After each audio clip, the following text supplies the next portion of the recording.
Et surtout, Francis, n'oublions pas que depuis 2 jours, Oui.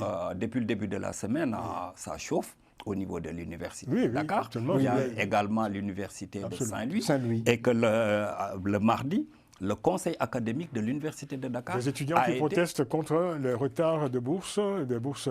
Ouais, donc le conseil académique a été obligé de mettre en veilleuse les franchises universitaires parce que c'est encadré. Et parallèlement, au niveau de l'Assemblée nationale, parce que c'est présentement la session budgétaire, il y a des députés du PASTEF qui disent on ne doit plus généraliser les bourses, mais eux, ils ne sont pas contre l'achat de véhicules 4x4 Prado à 50 millions d'unités.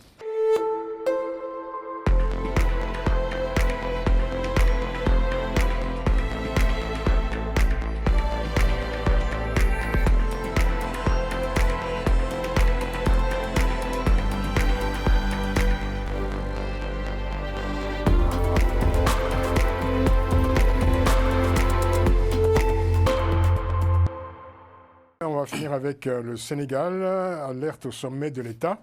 Des relations décidément tumultueuses entre le président Bassirou Diomaye Faye et son Premier ministre et néanmoins camarade de lutte, Ousmane Sonko. La semaine dernière, le 28 novembre, le Premier ministre déclarait devant la représentation nationale à l'Assemblée, je cite, « Je ne travaille pas pour Bassirou Diomaye Faye, mais pour le Sénégal ». Une phrase venue alimenter un peu plus encore les tensions entre les deux têtes de l'exécutif sénégalais Ben. Alors, ce psychodrame continue et se complique. Et à présent, le président Bassirou Faye est confronté aux militants du PASTEF, le parti, son parti, le parti au pouvoir. Des militants qui prennent fait et cause pour Ousmane Sonko, le Premier ministre. Est-ce que cette fronde interne est spontanée ou instrumentalisée? La réponse est peut-être dans la question.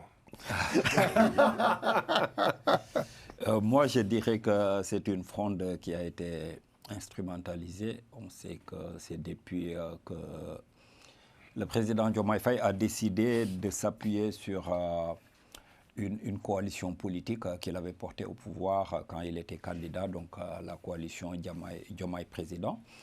Et après le meeting du 8, le Terra Meeting du 8, et surtout depuis la randonnée pédestre qui a été faite par le président de la République avec l'armée qui faisait bloc autour de lui, les choses se sont cristallisées. On a vu la semaine dernière le président Bassirou Diomaye Faye qui rentre d'Angola avec 1 jour d'avance, avec un accueil et un protocole strictement militaire et qui portait même un gilet pare-balles qui était visible, qu'on ne pouvait même plus cacher. Mal ajusté. Ok, mal ajusté, mais bon, ça se voyait que voilà, c'était ça. Et cette pique du Premier ministre lors de la question d'actualité au gouvernement, je ne travaille pas pour le président, mais je travaille pour le Sénégal. Alors que de par la Constitution, c'est le président de la République qui détermine la politique le Premier ministre, qui détermine la politique du Sénégal, de la nation, et qui nomme le Premier ministre. Et donc, si le Premier ministre a disons, entre guillemets, le toupet c'est exactement le mot, hein. De remettre en question cette prérogative du président de la République, ça veut dire que les choses sont allées loin. Et on l'a vu. Je voulais que vous insistiez surtout sur cette fronde interne, parce que les militants aujourd'hui prennent fait et cause. C'est là où j'allais en venir. Y compris d'ailleurs les sections du PASTEF de la diaspora, qui aujourd'hui s'alignent derrière Ousmane Sonko. Et on a presque l'impression qu'il y a une sorte de putsch interne au sein du PASTEF qui est en cours. Oui, les choses ont déjà commencé avec ce jeune militant du PASTEF qui se filme en lacérant, déchirer la photo. Là, c'est pas déchirer, c'est en lacérant la photo officielle du président de la République. Et le procureur de la République s'est autosaisi et il a été mis en prison. Donc il s'agit d'affaiblir le président de la République, et de l'isoler.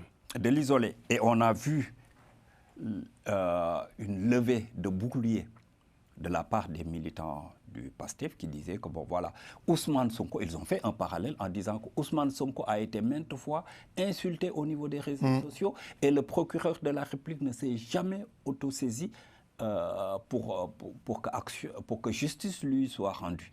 Et après cette action, on a vu qu'au niveau de certaines sections ou bien de certaines fédérations du PASTEF, et particulièrement au niveau de la Fédération de France, un communiqué a été sorti. Ça a commencé déjà par une section qui est ici au niveau de l'Essonne, dans le 91, et qui a été suivie par PASTEF France, qui a sorti un communiqué pour soutenir officiellement et de façon claire et nette Ousmane Sonko dans ce bras de fer. Parce que ce qui se passe, ce que les gens disent, ils sont, pour eux, pour certains militants, c'est la coalition Diomaye président, avec sa tête de gandole, Mme Aminata Touré, est en train de redonner vie à l'ancienne coalition du président Macky Sall, la coalition Benno Bokk Yakaar. C'est comme ça qu'il... Oui, parce que plusieurs personnalités ont rejoint donc cette coalition Diomaye président, et même certains partis politiques. Et on dit même que cette coalition pourrait devenir en quelque sorte, je dirais, le refuge de Bassirou Diomaye Faye en cas de... si la chose se compliquait entre lui et le PASTEF. Bon, c'est vrai qu'il s'est passé pas mal de choses. On l'a vu que pendant la confection de la liste pour l'élection législative, Ousmane Sonko, en tant que président du PASTEF, a imposé une liste de PASTEF. Et donc, ils ont la majorité, pour ne pas dire la majorité mécanique au niveau de l'Assemblée nationale. Et à un moment donné, politiquement parlant, le président était dépouillé. Ce qui fait qu'il a la légitimité institutionnelle, mais il n'avait même plus la légitimité parlementaire. Alors, à un moment donné, ça interroge.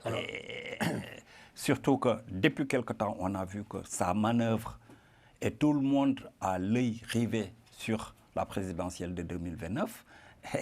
Déjà, oui, alors que le Sénégal est confronté pour l'instant quand même à des grands défis, notamment économiques, financiers. Et surtout, Francis, n'oublions pas que depuis 2 jours, depuis le début de la semaine, ça chauffe au niveau de l'université de Dakar. Il y a également l'université de Saint-Louis. Et que le mardi, le conseil académique de l'université de Dakar... Les étudiants qui protestent contre le retard de bourse, Ouais, donc le conseil académique a été obligé de mettre en veilleuse les franchises universitaires parce que c'est encadré.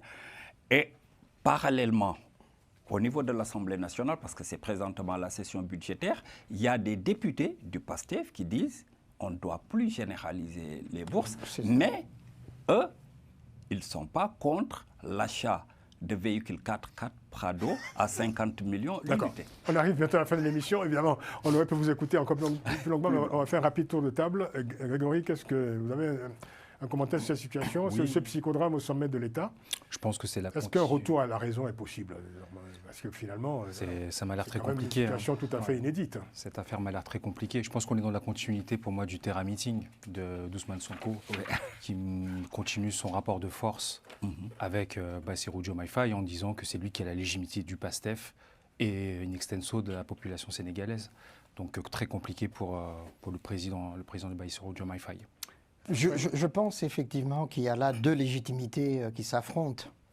La légitimité de Sonko en tant que président au cœur même de la fondation du PASTEF, qui pendant plus de 10 ans a été leader historique et charismatique, qui se voyait déjà président, sauf que Macky Sall en avait décidé autrement et que par défaut, il avait désigné Macky Sall, mais que le peuple sénégalais a élu président de la République. Bassirou Diomaye Faye. Bassirou Diomaye Faye. Donc il y a cette légitimité qui est là des urnes pour Bassirou. Dans une démocratie comme au Sénégal, c'est cette légitimité quand même qui prévaut. C'est une légitimité institutionnelle. Et, tout à fait. Et c'est pourquoi justement le président de la République aujourd'hui, Bassirou Diomaye Faye, a compris que l'attitude de silence qu'il avait depuis un certain temps n'était plus de rigueur et que donc il fallait qu'il occupe l'espace public.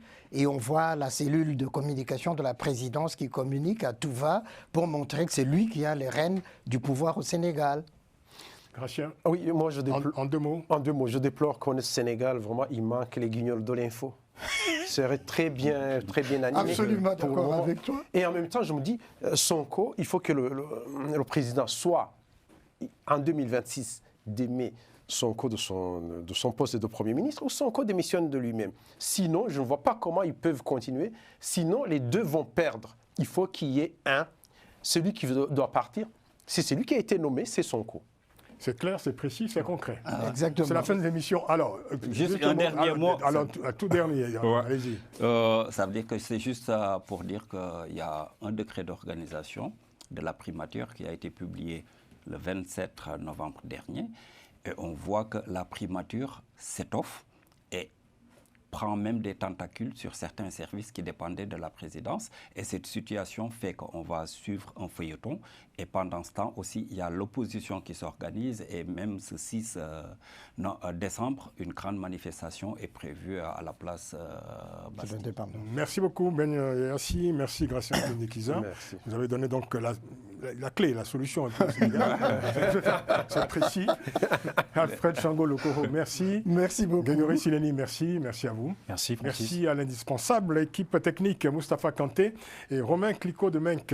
Rendez-vous la semaine prochaine pour une nouvelle édition de Panel Hebdo. Merci encore de votre fidélité. À très vite.